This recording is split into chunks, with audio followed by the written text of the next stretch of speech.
Okay, so today we're going to do some wiring. I got all my schematics going here,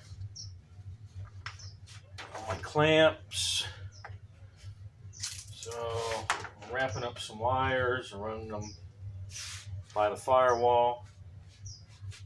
And then we're going to see if maybe we can get this thing started today or tomorrow.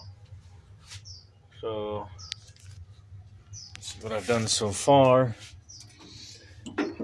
This one, wrapping the wires up in the mesh, putting it in the conduit. I'm going to run it through the firewall here, clamp it there, and come down, and I'm going to do my wiring right here. So we're going to do all that today.